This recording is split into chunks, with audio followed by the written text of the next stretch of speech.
Northampton International Academy, BTEC Sport Level 2. This is video 1.5. This follows on from videos 1.1 to 1.4, which focused on the physical components of exercise. Today we're looking at the components of skill-related exercise and fitness. They are balance, coordination, reaction time, agility and power. The way to remember this is the acronym BCRAP, which is shown just here. Hopefully that will help you remember these, and we'll go through that in further detail in later videos. But just to remember, BCRAP for balance, coordination, reaction time, agility and power. In this video we're going to focus on the first two. We're going to focus on balance and coordination.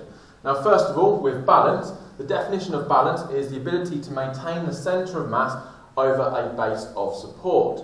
There are two types of different balances that you need to know if you're ready for your exam. They are static and dynamic. Now first of all, a static balance is where there is absolutely no movement. So an example of this could be a gymnast where they're performing a head or a handstand.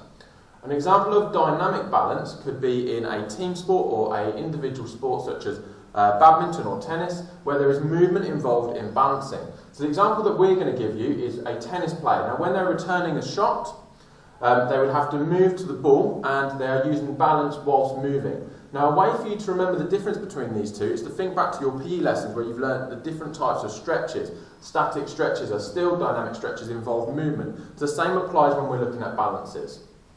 Okay, so moving on to coordination. Coordination is the ability of two body parts to move fluidly together. The most common coordination is hand-eye coordination. This is found most commonly in most racket sports. A good example of this would be badminton or tennis, so being able to return the shots whilst moving.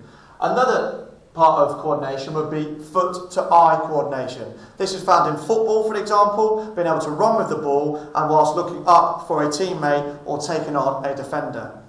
Now next week we'll be looking at reaction time, agility and power.